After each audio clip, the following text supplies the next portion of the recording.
Hi, everyone, and welcome to Dr. Deep State. Today, Will Tucker and I are going to introduce a new series we're going to do. We'll be probably poking away at it once a week or so. It's broadly going to be called Utopia through Negation, and it's picking apart some of the themes in my forthcoming book, In Pursuit of the Metaverse. And I can't begin to unpack a lot of these interconnected ideas, but a lot of it has to do with the ontological war over reality that we're dealing with right now. And much of that has to do with our notion of the image and how that's connected to reality. And I don't want to get too heady up front. So before I introduce the topic today, just a couple things we'll be broadly going over are this idea of the traditional notion of reality is somehow our perception of the world has to kind of balance both the transcendent and the immanent, the earthly, the temporal, and the heavenly have to come into balance to forge reality. So that's one of the big ideas we're looking at. In the world we're living in right now, increasingly, like some of the stories I'll talk about this week are censorships of children's libraries, censorship and removal of books from high school libraries, censorship of the internet increasingly. Barnes and Nobles is completely changing the books around. And much of this has to do with really removing the transcendental layer of reality and keeping us locked within this temporal zone of reality, which we argue is essentially a type of egregore, a mind prison. And it leads people into this world that we live in right now, which we call, from sort of art history, the spectacle. And it's a world system that's kind of grasped us and holding us into a self-referential reality and increasingly separating us from simple components of natural law and even higher aspects of the transcendent. So those are some of the big things. But before I turn it over, if I try to put this in really simple terms, we were designed by God to be connected and return to our Creator. And we are also designed to worship God. In our modern spectacle world, we're spun around inside of our own selves. And that's the place, frankly, where the devil wants us to be. In simple language, the devil doesn't care what we worship as long as we don't worship our Creator. So that's the simple part. Some of what we'll be dealing with, and Will probably warn us, is going to be really touchy material. A big question we're looking at is why degeneracy? Why do the powers that be promote degenerate art, degenerate sort of just, I mean, everything is becoming, frankly, porn culture. And, you know, in this upside down and inverted world, why is this? So we will be talking and specifically addressing this idea of degenerate art. But there is a logic to it. In this eminent frame of reality, this sort of egregore that's being created, it's divorced of traditional reality that has a historical element, a hierarchical element, and a sacramental element. And you'll see consistently that what's being promoted, yes, it's evil for its own sake, but there is a counter logic to it. It's anti-historical, anti-hierarchical, and anti-sacramental. In fact, it's an inversion of all three. And I believe, even though some of this material might be kind of creepy, that we're going to be hitting on, when we can look at it in light of what it is not, because ultimately this is a war between being and non-being. God is the totality of being that he invites us to participate in. This egregore is going to be the totality of non-being, which is ultimately the Antichrist system, where we're all plugged into a second reality and can no longer get back to God. So I've laid out quite a bit there to get us started. But yes, the idea that the reason, if there's any sort of value to what we're going to go into this degeneracy, is that sometimes when we're living in a self-referential reality, we're not fully tuned into God, but basically we're making the mistake from the Garden of Eden. We're defining right and wrong, but we're not always, because we have so much of the fumage left over from Western civilization, that we're defining our own ethics. And we think when we look at the degenerate part, because that's where this will naturally take us, we see the more clearly demonic elements and what it's up to. And our hope is that by focusing on the counter logic of this, it can bring our minds, spirits, and hopefully ultimately our souls back to the intention of the Creator and how this is perfectly. So sometimes I think by saying the opposite, it brings us back to a more clear path of finding the true, the beautiful, and the good in a world that's really, frankly, each day more obviously cutting that off from us. So that was a long introduction, but it's nice to have you back with us, Will Tucker. Before I introduce Will Tucker, he does have a degree in fine arts, and he went to one of the more he'll probably say top five probably competitive schools in this, and he was a good student there. So he brings a lot into this. And when I look at the idea of the metaverse, people like Days of Noah, his angle on this is more the technological, the sociological, and the psychological. My angle on filling in kind of the same questions that Days is dealing with is more from the philosophical, the theological, and the art critical, or I could say the art history, but the modern art criticism and understanding the importance of getting that to understand how it inverts theology and classical philosophy. That's kind of my take. And sometimes I think Days and I are working at the same problem from kind of different ends. So, all right. So, Will, I'm going to turn it over to you. And what do you got for us today? Thanks, Doug. That was a really good intro. I'm going to do, building off of our conversation last week, I was thinking about Marina Abramovic and how she's represented in the media as this kind of crypto witch who has this sort of magical power over popular culture. And I want to just kind of unpack and deconstruct that a little bit through the lens of performance art and the 20th century, and sort of give the genealogy of where her practice comes from, so people have a little bit more context when speaking about it. So I'm going to go through a series of slides and maybe show a few videos. Hopefully the connection will be strong enough that it won't be too jumpy.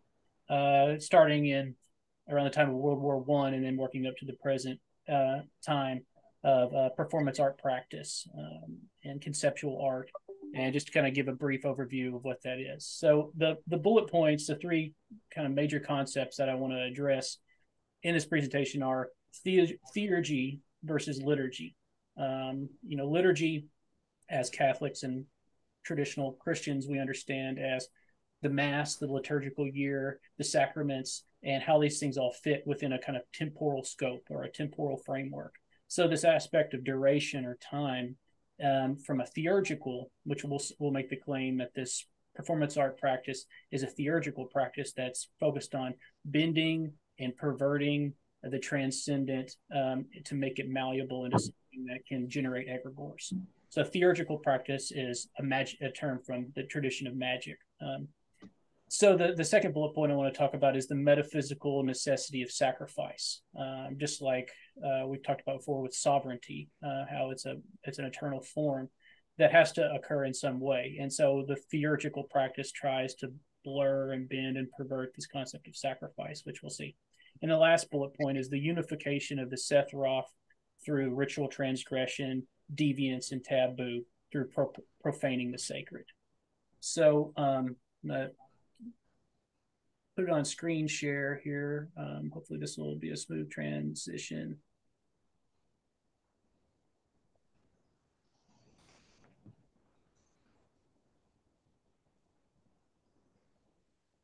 Okay. How does that look, Doug? Can you see it? Yes. Okay, great.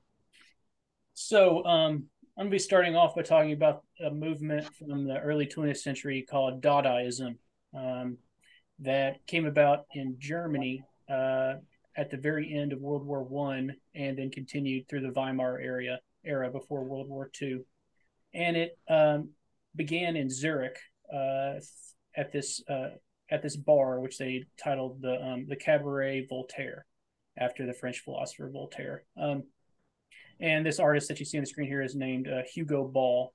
who founded it's kind of like a theater troupe, but they did poetry, visual arts, collage, and it was based upon this kind of anti-art approach, similar to what you were describing last time. Dadaism is usually described synonymously with anti-art because it tries to do away with the true, the good, the beautiful, and enter into this realm of meaninglessness, chance, arbitrariness, and just mockery of the idea of the transcendent altogether. So here we're looking at Hugo Ball in his magical bishop's costume.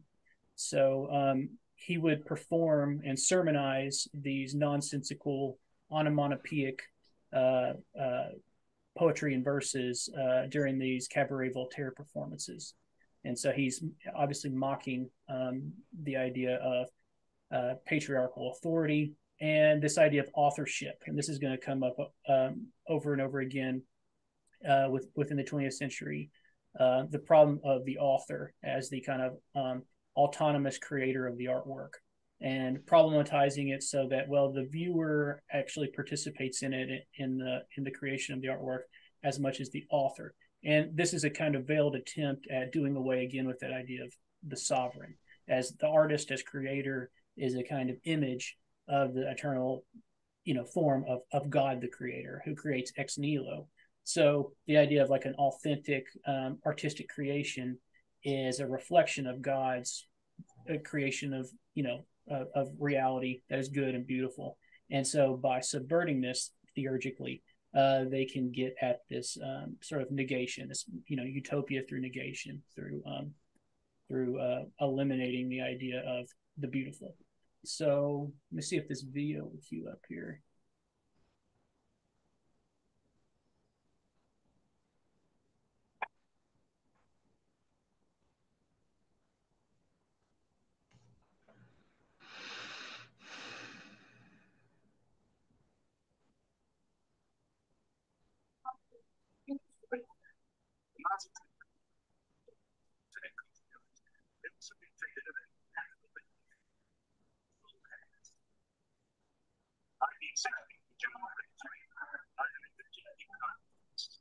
Without words or sound parables. Most of these verses I read out tonight.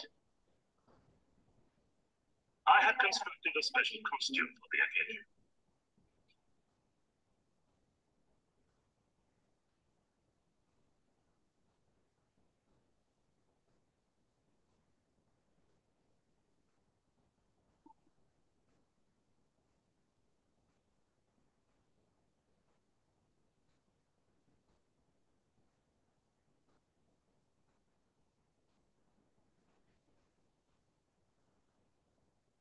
So Hugo Ball, I found out he was living in Zurich in 1916 at the time that he founded the cabarets Voltaire, and he was actually just like 2 apartment buildings away from where Vladimir Lenin was living at the time, 1 year ahead of the October Revolution. So this time in Germany was like a political, creative hotbed for this kind of transgressive behavior.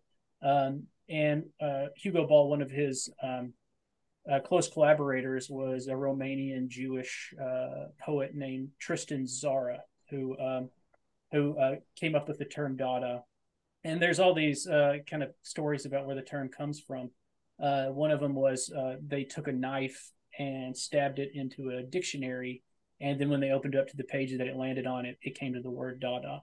I think that it's like a playful inversion of the concept of Abba, like Abba the Father, and again, kind of mocking the concept of this kind of patriarchal paternity of the creator.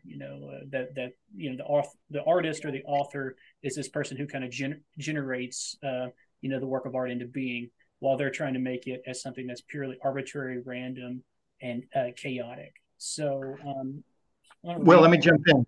Sure. So what's going on in the world context is this is kind of either right before or during the First World War. And this is oftentimes, now looking back, we say this is the beginning of the modern world, and it's kind of the end of the Elizabethan era, at least. So it's taking place in this context of mass chaos, some people call it the first modern war or highly engineered war of modern weaponry.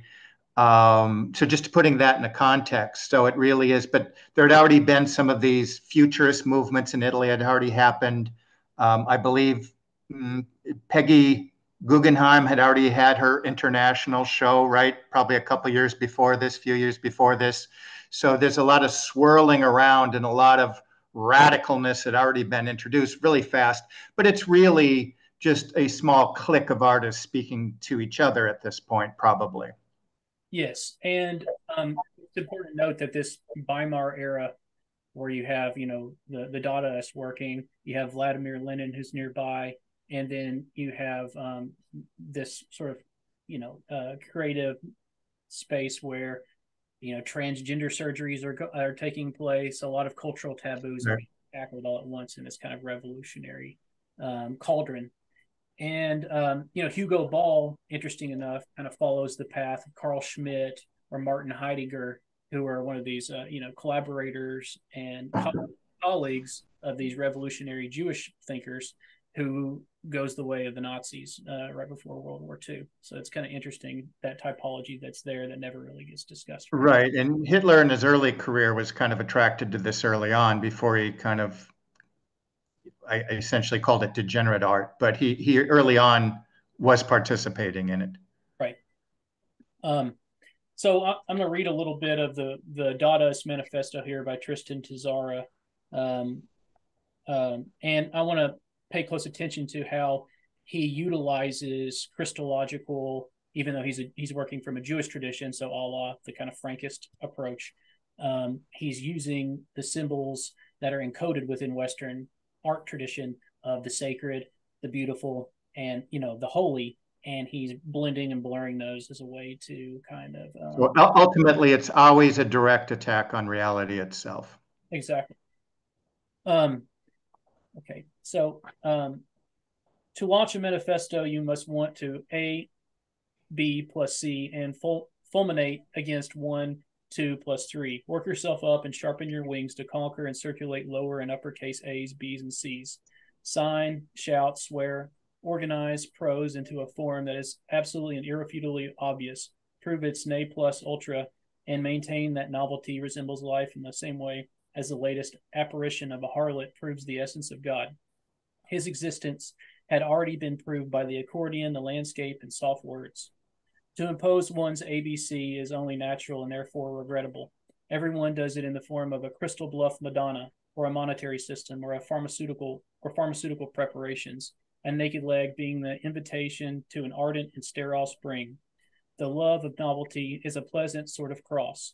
It's an evidence of a naive, don't give a damn attitude, a passing positive sign without rhyme or reason. Yeah. I mean, so many thoughts. Let me just, a lot of thoughts hit me, and we don't have to back up, but I'm sure there is a thread there to the Italian futurists who basically were just talking about bulldozing civilization altogether. But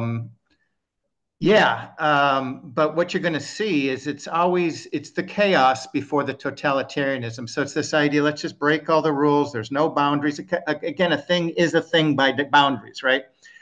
And a thing is not a thing without authorship. So they're that's why it's absurd.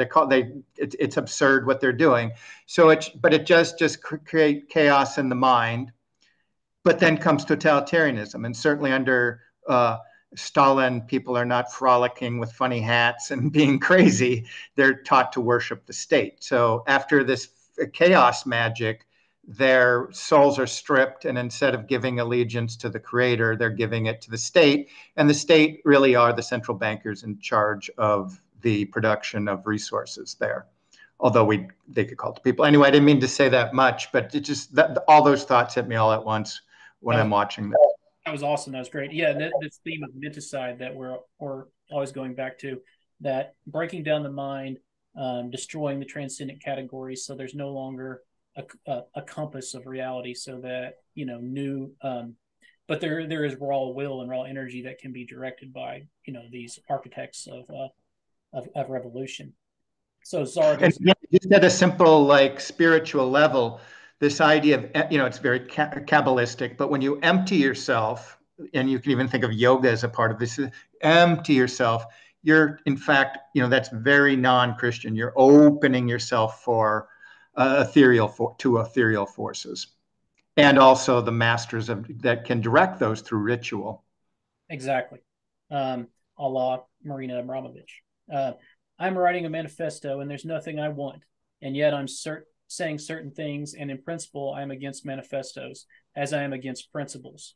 I'm writing this manifesto to show that you can perform contrary actions at the same time in one single fresh breath. I'm against action as for continual contradiction. So there's our theme again of accelerating the contradictions, writing this next door to Vladimir Lenin. And affirmation too. I'm neither for nor against them, and I won't explain myself because I hate common sense. So this, using contradiction to assault the law of non-contradiction, to soften the mind and get it ready for revolution. A sensitivity cannot be built on the basis of a word. Every sort of construction converges into a boring sort of perfection, a stagnant idea of a golden swamp, a relative human product. A work of art shouldn't be beautiful per se because it is dead, neither gay nor sad, neither light nor dark. It is to rejoice or maltreat individualities, to serve them up the cakes of sainted hallows, or the sweat of a meandering chase through the atmosphere. A work of art is neither beautiful by decree objectively for everyone. Criticism is therefore useless. It only exists subjectively for every individual and without the slightest general characteristic. Do people imagine they have found the psychic basis common to all humanity? The attempt of Jesus and the Bible conceal under their ample benevolent wings shit, animals, and days? How can anyone hope to order the chaos that constitutes that infinite formless variation? Man, the principle, love thy neighbor, is hypocrisy. Know thyself is utopian, but more acceptable because it includes wickedness. No pity. After the carnage, we are left with the hope of a purified humanity. Pretty much says it all there at the end. Most, we've alluded to this artist before, in previous conversations, Marcel Duchamp, who was before you go there, that last phrase she has, so when you go through all this and piss and shit, somehow you purified yourself. So just keeping it really simple, you're going into the darkness to ultimately come out the other. And what's pureness? Because they seem to embrace excrement. I mean, is it supposed to be contradictory? The pureness of nothingness, the Ein Sof, the non-being that all contradictions collapse into, in which, from the perspective of, non-being, there is no differentiation between good and evil, holy and profane. All those divisions and distinctions disappear in this kind of universal oneness of. Yeah, and that's the problem with all of this. It has a certain seductive allure, I think, with people that are naturally alienated from their creator. But at the end, it's the Ouroboros. It's trying to make a kingdom separate from natural law, which is impossible. So it's always this. That's why the Ouroboros is an eternal circle. It always goes around and seduces, but it can't.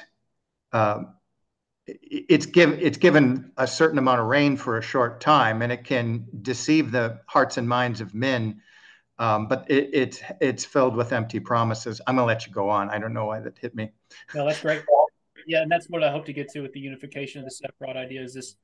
Yeah, through negation, through this constant destruction, that there can be this overcoming of the categories of reality so that the world is what we will it to be. And that was the Nietzschean project as well, but I'm gonna let you go on. Okay. So Marcel Duchamp, he's most famous for, his ready-mades and this assault on authorship, the artist as the maker of unique objects. So his strategy was to just pluck things from the shelves and put them on the pedestal and maybe assist them slightly by writing a pseudonym on them. Armut he uses here on this urinal. And so obviously mocking the idea of value and, as something that's a receptacle for excretions. And then, in more banal cases like this, the bicycle wheel on the stool, most people have seen this before. So they're supposed to be devoid of aesthetic value. They're just industrial utilitarian objects that are substituted for and standing in the place of the transcendent art object that points toward the good, the true, and the beautiful. So, Duchamp is trying to deconstruct the a priori expectations of what an art object's role in society should be. Let me put this into some perspective. And when you do chaos magic, there's a few formulas that go into it, especially on a mass level. But one is trauma, you have the war, and one is absurdity. And a little bit has to do with conspiracy, and that's what kind of tricks people out a little bit. But this is also the externalization at this time of the Sons of Zion and so forth. So there's a lot of stuff in the mix, but it really did succeed in pulling people into the modern world. Yes, because of the machinery and the telephone and so forth, but mentally it really took and spiritually took people into the modern world. And let me just, ultimately, I don't know if there's an end to the absurdity, but I saw something like a recent auction. And of course, this is the product of money laundering. It was a whole show with everybody that just had white canvases, and somebody's white canvases got like 23 million and another one's got 53 million, but they're both white canvases. And anyway, I'm going to let you go on. Yeah. And that was another aspect of the ready-mades is he would always have, there was a set amount of editions. He would say at the beginning of the year, like, I'm only going to allow myself to make 25 ready-mades this year because I have to put scarcity into the equation. But another thing Duchamp did is he took on a female alter ego named Rose C'est la vie, spelled with 2 R's, such as life. And he would dress in drag and do photo shoots and stuff like this, and assaulting the idea of authorship and authenticity and sexual deviance. He's working within the Weimar era. He's French, but he's obviously in close conversation with these German Dadaists. So this is something that reappears over and over again now that art world is like degenerated into just full on identity politics. And there's always these sexual innuendos, like the everyone knows of I don't have it here, the Mona Lisa with the mustache drawn on her. That's a Duchamp, and there's like a little caption at the bottom that says something alluding to her being promiscuous or having an orgasm or something like that. So anyway, and then obviously like playing on the idea of the Madonna and the femininity. So I'm gonna jump forward a little bit to. But I mean, just everything hits me. It's hard when they can't negate just something kind of arbitrary, although they're pretending to. It's always something essentially biblical, and that's so foundational. And that's foundational in my book, Seeing Through the Singularity. To get through the singularity, you have to see that God made things of their kind. And so one of the largest egregores of society, one thing can literally transpose into another, even though there isn't evidence of it. And I'm not talking about natural selection. I'm talking about the egregore, that something can be alchemically transposed to another thing, that a banana can become an elephant, and but yet that's accepted at our universities, this absurdity en masse, and nothing can explain that in my mind except an egregore. So that evolutionary piece of it is so important. But having it jammed into you, and the moment you're comfortable with it or laugh at it, enjoy it, you've consented to this and you've entered into this ethereal realm. Yeah, and I think that's the role of theurgy, is it's trying to manipulate and pervert these transcendent forms, but it can't ever, nihilism can never triumph into nothingness. It always has to be working against something. The banananess and the elephantness still have to be a part of the equation. They can't transcend those entirely. Like, even at the gay wedding, somebody's still wearing the tuxedo and somebody's still wearing the gown because they're still playing. Yeah. They can't get out of that type. That's the Ouroboros. Right. If they really were rebellious, they just make up 2 other categories arbitrarily. But they can't get energy unless it's in opposition to something else. So they need that hatred of a thing to be themselves. So it's their ultimate sources: envy, jealousy, hatred, the inversion of the 6 or 7 things that St. Paul tells us we need to enter the kingdom. Yeah, well, so Jackson Pollock, this is kind of fast forwarding pretty far ahead, and this is around at the end of World War II. Right. Europe is in a state of chaos and destruction. And so the center of the art world shifts to New York City, where all the Jewish critics and collectors have migrated to after World War II.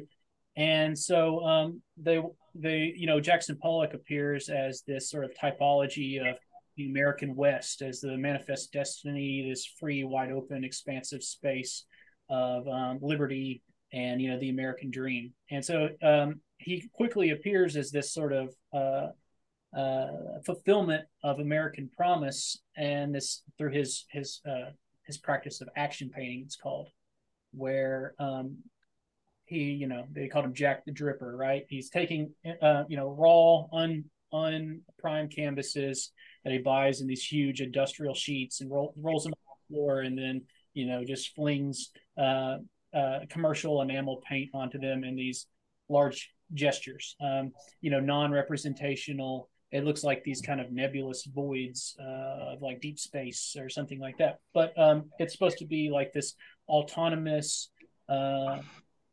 performative creation of the artist, in which there's nothing sort of mediating his direct presence in the act of painting. So it's just pure action without reference to anything. So this becomes really problematic for a lot of these postmodern theorists. And he's kind of the end of an era.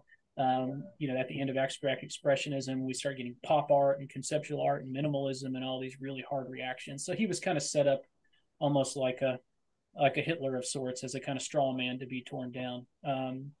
He's very masculine, and what you get on the other side of this is Andy Warhol. The art history distinction that's made is one of Jackson Pollock's famous quotes is I am nature. And then Andy Warhol answers that I want to be a machine. I want to be a commercial business. Yeah, I think this. If I'm in the ballpark, I'm thinking Constable, and then Turner was 1830s, 1840s, and he was maybe one of the first times you could turn a painting upside down and interpret it one way or the other. So that was going way back. Now, 100 years later, and I'll admit, I've kind of liked some of Jackson Pollock's stuff at one time. And I don't know if I entirely hate it all right now. And I hate saying that, but if I know his biography, I think he's from Cody, Wyoming. So whether this was organic, and we know he married, powerful insider who also, she was kind of an equal talent level. I know some people will reject any level of talent. So when I was more open to this kind of stuff, of all the scribbles and stuff like that, if you compare people that arbitrarily threw paint, I think he's the only one that can kind of connect with you at some level. I don't know if it's a positive thing, but if you go to the Museum of Modern Art in New York City, he's got a prominent place above one of the stairwells. And it's a painting from 1950, so it's right in the middle of the century. And I've kind of always... I kind of used to like it. And I've had a lot of friends who are artsy fartsy and that they can't get it. And they'd say, like, look at, because I'm not necessarily, I've always been kind of on and off with this kind of, I'm permanently off with it. But, I used to be kind of open to some parts of it every now and then. And at some level, I could kind of viscerally get in tune with it, at least. So I actually am saying that there was some power that he had in his, I think, vanguard approach to this. And I think, like I sense, like you said, I think that 1950 was kind of a shut off point, and then something different would have to come after that. Yeah, that's how I kind of see it. And what drifted back into the conversation here is authorship, authenticity, landscape, a sense of beauty, a sense of heroism, and all that stuff had to be canceled out. So that's why I say he was almost raised up as a kind of straw man to be torn down by the revolutionary art of the late. Interesting. Mm-hmm. Yeah, interesting. And also the idea of performance, of action, of here's another distinction. A lot of people think, like, how is that art? And that's a big thing that's under attack in the 20th century, is like art in the particular, like what makes a good painting, what makes a good sculpture, what makes a good photograph, are kind of internal questions about the nature of the medium, about representation, that kind of stuff. Well, art of the 20th century wants to do away with those categories altogether and just have art in general. No longer is it a sculpture, a painting, or a photograph. It's a work of conceptual art that exists beyond categories and beyond boundaries and stuff like that. So what's happening with with abstract expressionism is they're trying to whittle away and chisel back painting to its bare essentials. And what is it? Gesture, color, flatness, that kind of thing. And then that opens up into this whole other level of, well, we don't even need medium altogether. Now we can just enter into these direct actions, this kind of guerrilla warfare model of art making, which brings us to Chris Burden, who was a performance artist in the 60s, very controversial. See if I can blow this image up if my internet connection's going quickly enough. No, it's not. Well, you can see from the small still here that he one of his most famous pieces is called Shot, in which he had himself shot in the arm with a .22 rifle at close range in an art gallery. That's it. That's the piece. Here's one that's even more iconic. Well, before I describe this, I'll say there's this sense with like Jackson Pollock of the artist, the authenticity of the work comes from the artist's sort of struggle with the medium and his physical presence, and so this aspect of physicality gets elevated up to this very high level where it's like the artist's pain, the artist's suffering, the artist's turmoil is a kind of like surrogate for the Passion of Christ. This aspect of sacrifice as the kind of meta referent that all transcendent value flows forth from. So that's getting to our other bullet point about the metaphysical constant of sacrifice that kind of reappears in the milieu of 1960s performance art. So other pieces Chris Burden has done at these really long performance pieces where he'd like have himself locked inside of like a school locker, one of these very slim compartments, and he would live in it for like 3 or 4 days in a row. I've heard of one he did where him and 2 other collaborators sat on top of wooden ladders in a flooded gymnasium where they put live electrical wires with current that would have electrocuted them to death, and they had themselves locked in there for the weekend, so they had to sit on the top of these A-frame ladders without falling or dying. So there's always this element of risk, of potential death, sort of becoming the guarantor, the referent for like artistic values. Like, okay, the threat of sounds a little bit like David Blaine or something. Yeah, right. Yeah, very, theatrical. And so in this piece, it's called Transfixed, which I think is really significant as title, which I'll get to. But he had himself actually crucified through the hands to the top of a Volkswagen Beetle and driven around New York City as an exhibition that he did, in the 60s. So his actual palms were pierced all the way through, fixing into the top of this Volkswagen. And an interesting thing about the Volkswagen I've heard from my Protestant conspiracy days is that the letter V, Vav, in Hebrew is actually corresponds to the number 6, and so you get the three V's with the VW within this little sigil circle of 666. So I think he might have known that whenever he did this piece. But transfixed. You think about the crucifix and transfix. So trans there is also gesturing at like transubstantiation, the transfiguration, and these are themes throughout Western art, and the idea of like the sacred and what you were talking about in the introduction there, the transcendent and the immanent come together and correspond to one another in the fixity of the crucifix, where the vertical and the horizontal meet together within the sacrifice of the incarnate God, Jesus Christ. And so here he's putting on the Volkswagen, the people's vehicle. I think isn't that what Volkswagen and so it's this sort of lowering of that symbol to something that's the economy of the everyday. And obviously you've got consumerism built into it with the Volkswagen, and kind of as a stand-in for the Eucharist, that we can all participate in this kind of, but obviously trying to pervert that symbol. So does that bring anything to mind, Doug? Padre Pio Stigmata. Mm-hmm. No, it's so nuts. I don't know. Yeah. So uh, here's another artist, Vito Acconci.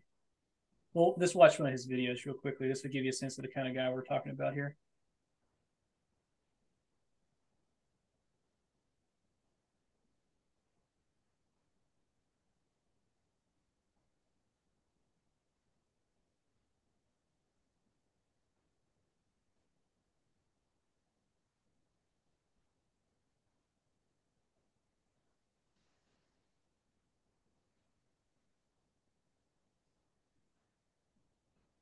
Ugh.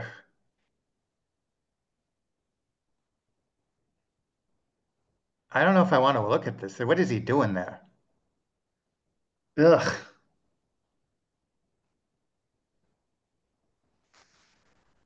Ay. Yeah, that goes on for a while.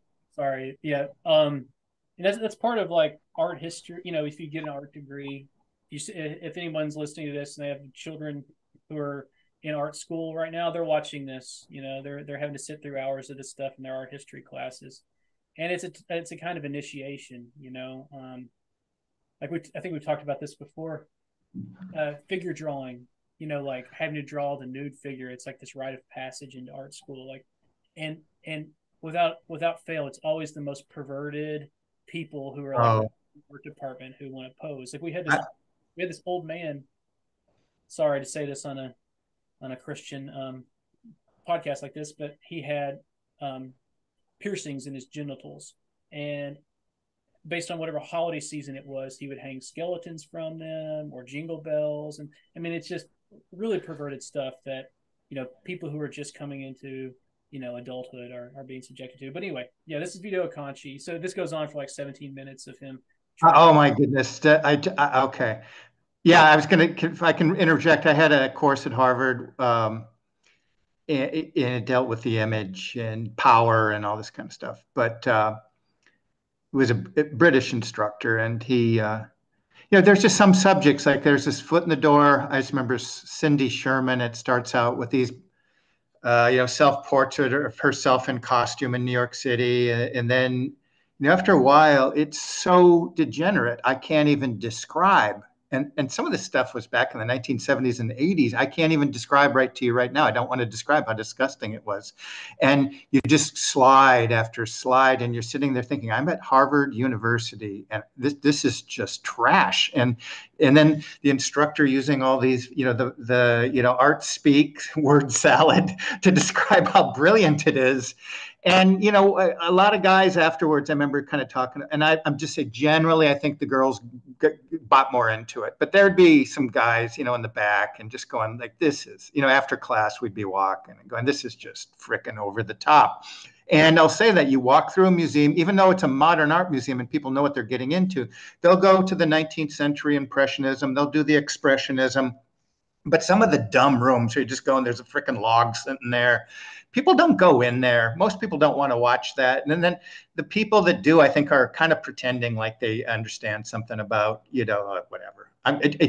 Most people at some innate level realize that they want to get back to what their true intention and orientation is. And after you've been kind of skewed so long, I think people have a sense of wanting to be at least level and not going completely off the deep end. But anyway, I mean, just that last image got me a little bit triggered there. So sorry. Yeah, yeah, it is. That's yeah, very triggering. You know, kind of that Clockwork Orange scene where their eyes are pried open, and this sense of the gaze and force and power dynamics. And this is all meant through this Marxist lens of critiquing the bourgeois power structure, but it has its own hidden power structure that's waiting in tow.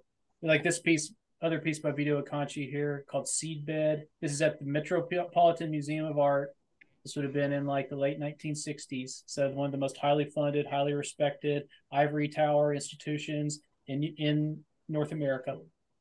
And it's a ramp at the back of this gallery room in which the artist is laying underneath the ramp, and viewers are invited to walk up the ramp, and there's a video camera in the corner, and there's a speaker in the other corner. And what you hear coming from the speaker are the sounds of the artist underneath you masturbating and describing your your form, your presence, talking about what clothes you're wearing, and making sexualized sounds and that kind of thing. That's like you're walking through a peep show or something. Wow.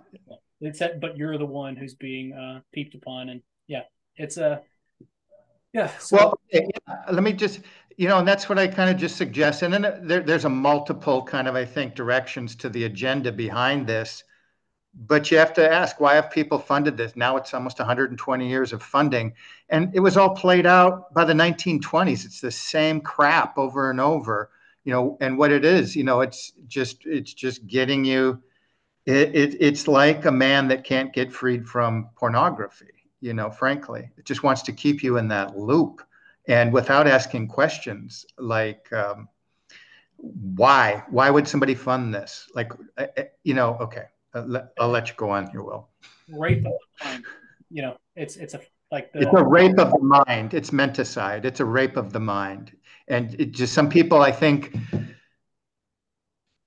I don't even want to get into it. I think some people in prison actually, at some point, accept it and start walking around with, a jar of lube or something like that. And society is almost coming to that point. Right. Okay, I'm sorry. Some of this stuff, I don't even, okay, I got to start walling myself off here a little bit. I'm going to let you do it. If you need me to stop, Doug, we can. I just okay. Go ahead. Trying to give like an accurate depiction of what state of the art world is, and what used to be Michelangelo and the masters this is what they've been replaced with. Here's Yoko Ono, who everybody knows. And one of the things that made her famous was her work with this performance art movement called Fluxus International during the 60s. And this is her most famous piece called Cut Piece, which she sits on a stage, an auditorium, in her street clothes with a pair of scissors sitting next to her, and the invitations given to the audience to come up and cut away at her clothes. And so the piece lasts as long as it takes for them to totally denude her. So again, this aspect of rape, of force, the vulnerability of the artist as a kind of substitution for the passion of Christ. Yeah. So then our friend Marina here, this is kind of the reason I'm doing this is just to show like this is the landscape in which that produces Marina Abramovic and how she became an international celebrity through this, adopting this kind of theurgic practice of magic, of occult ritual in the form, masquerading as contemporary art. So these are some photographs of her from the 1960s. This she did this body of work called Rhythm. She did 9 performances, culminating in Rhythm Zero, which was a piece where there was a table like this of all this different like torture tools, just everyday objects from everyday life, in which she sat in a room for like 8 hours and invited the audience to do various things to her. And I think eventually it culminated with someone taking a gun and holding it, putting it in her hand and holding, a loaded gun and holding it up to her head. People spat on her, people licked her, people, peed on her, anything you can imagine. I don't know how they elicit this in people. It's obviously it's playing an idea of, group, the egregore, like through this permissive state where you're allowed to break social taboos. People begin to, take greater risks to try to one up one another. I think is what she's trying to point to. She did this collaborative series with her boyfriend, Ule was his name. They were together for a long period of time. So here's one where he holds a loaded bow and arrow pointed toward her. I can't remember the duration of this, but these always last for an extremely long period of time, kind of like that Chris Burden piece where he's locked in the locker. There's another Chinese performance artist I don't have images of here, who did a piece where he like slept outside for an entire year, and then the very next year he did one where he tied himself with a 3-foot long rope to another performance artist, and they had to live an entire year with a 3-foot rope tied in between them. They couldn't untie it at any point.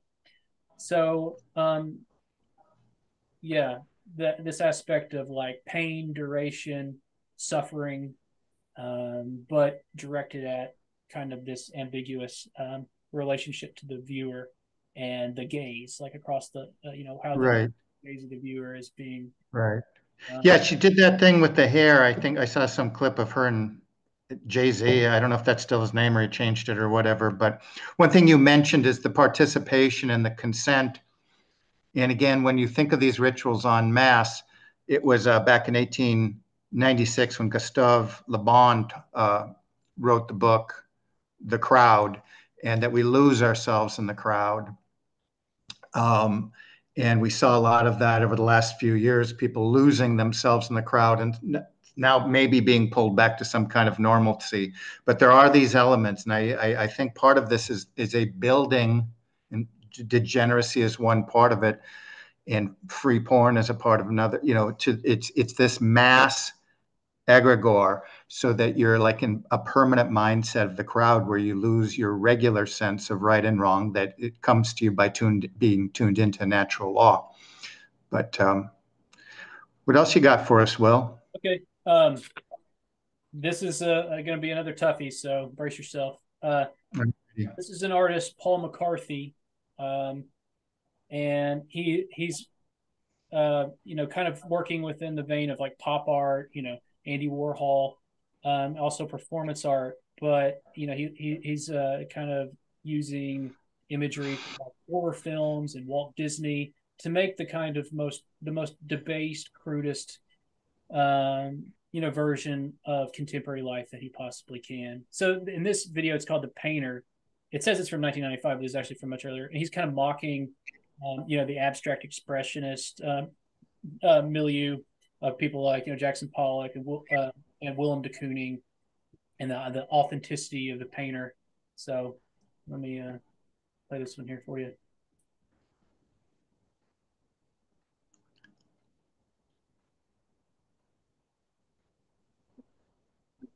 Really hold his hand to the hand of God. Okay, what you have to do. Okay, you know what? This is okay. Okay.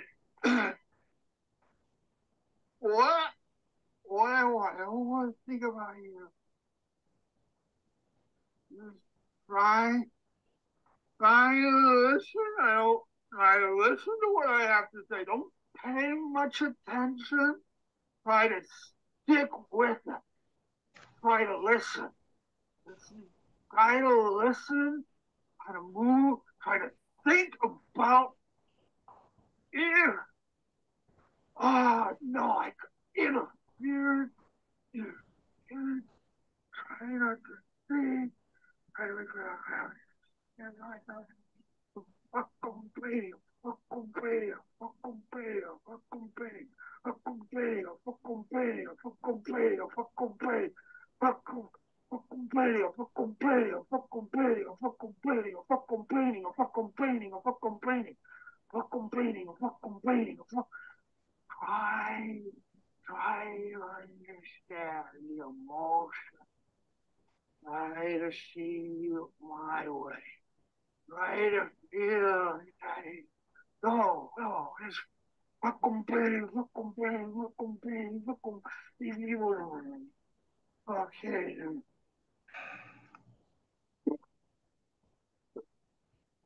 Come on. God. God. God. God.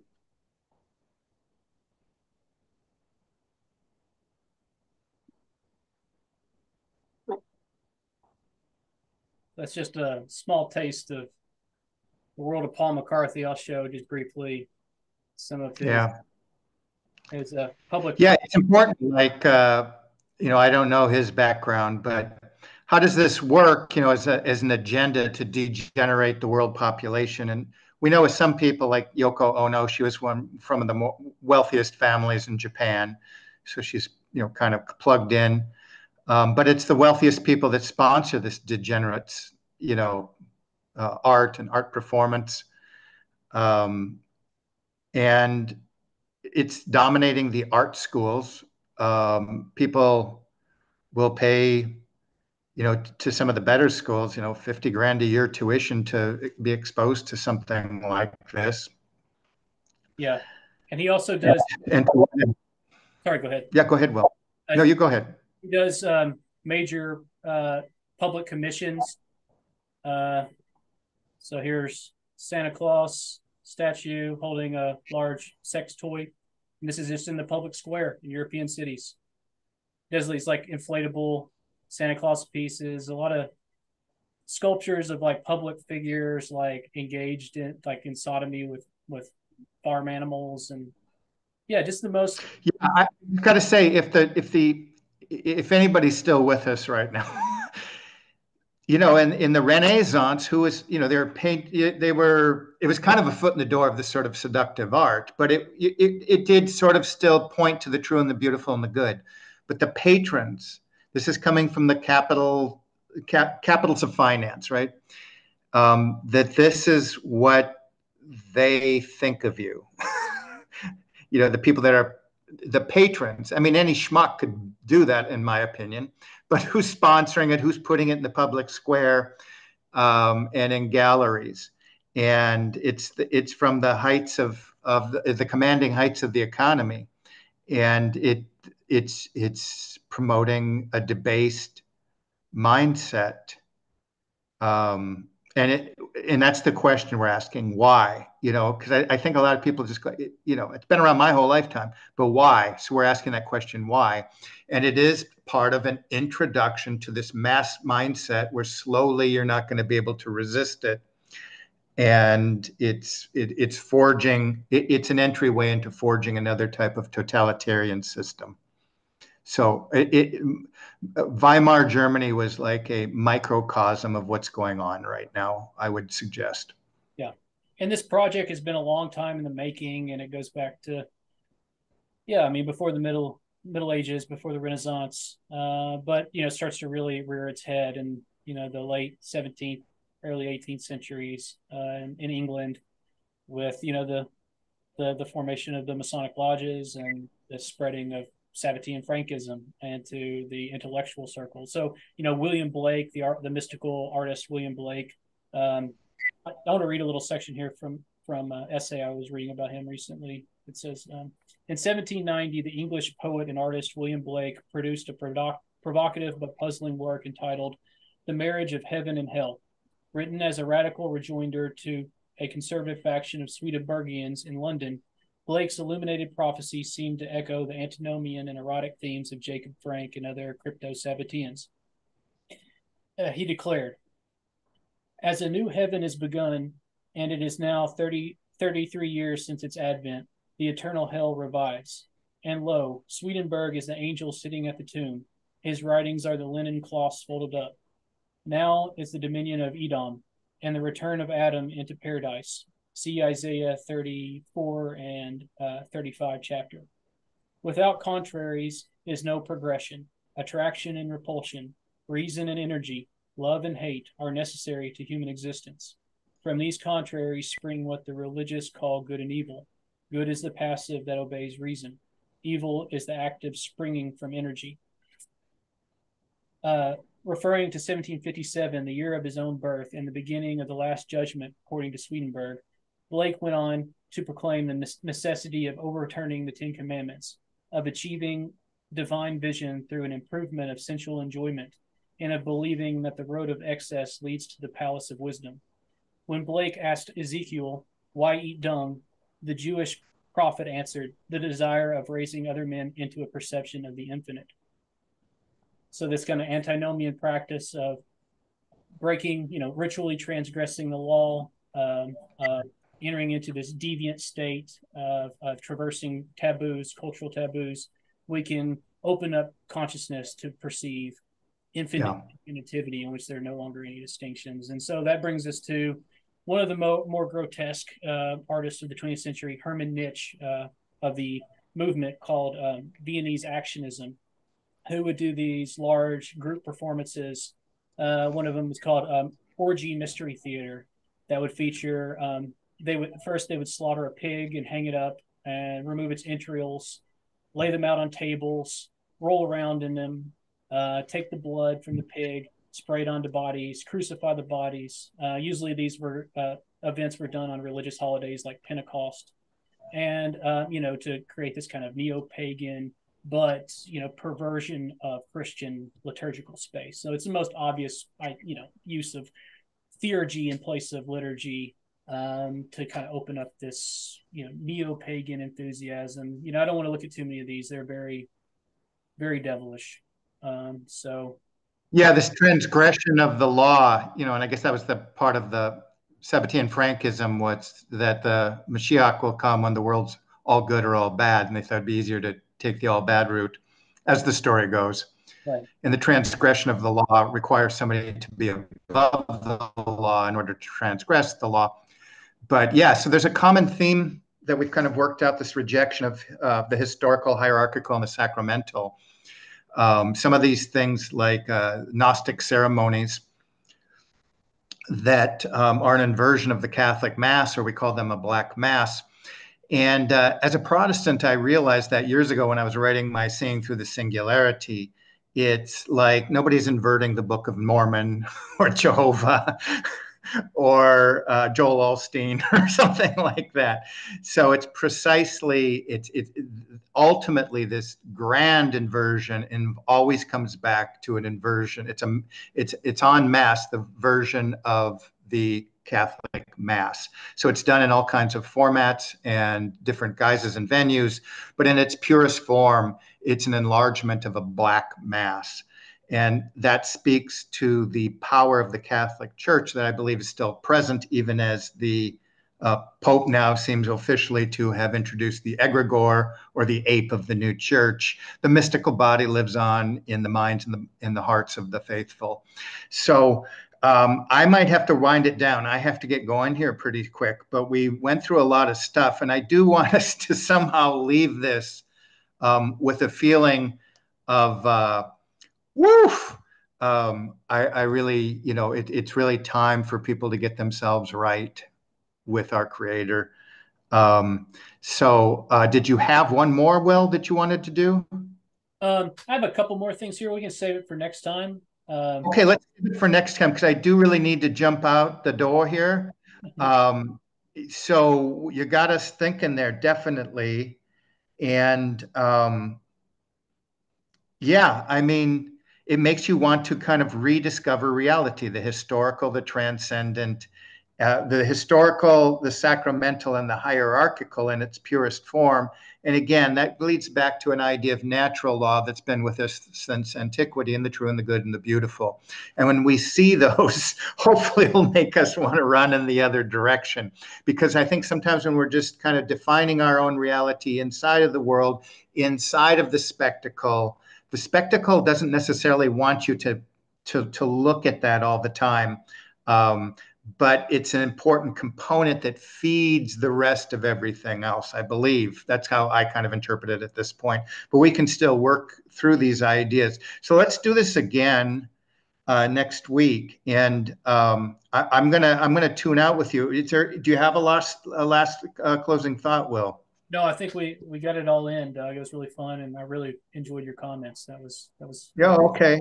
Yeah. No, they were just kind of from the hip, and yeah. So this has been an episode. We're going to call it Utopia through Negation. So that this is part of a larger project of building the next world order, and we see spots of this working throughout history. The creation of the nation state system happened at the end of one of the bloodiest wars in human history, the 30-year war. And so lots of these are variations of killing the king, creating a usurpation in the hearts and minds of the people who witness it. And so I think at the same time, that's what I'm doing with introducing news. I want to introduce it, but I always want to fortify the vantage point from which we're looking at these things, and really make us very aware that we're looking at the spectacle. We want to somehow have a foot in the world, but be separated from it. and be able to look at that and see the logic of where it's going. We are living in an age of deception. We are living in an age where the Douay-Rheims Bible tells us that many are living in an operation of error.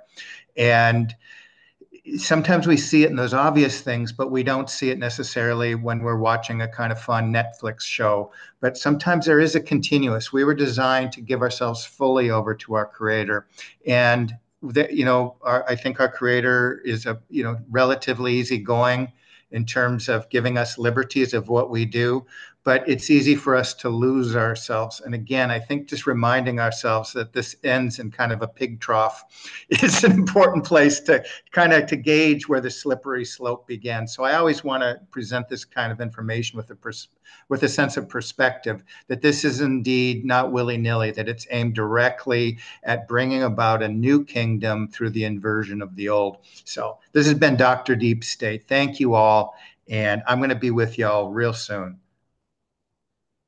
God bless.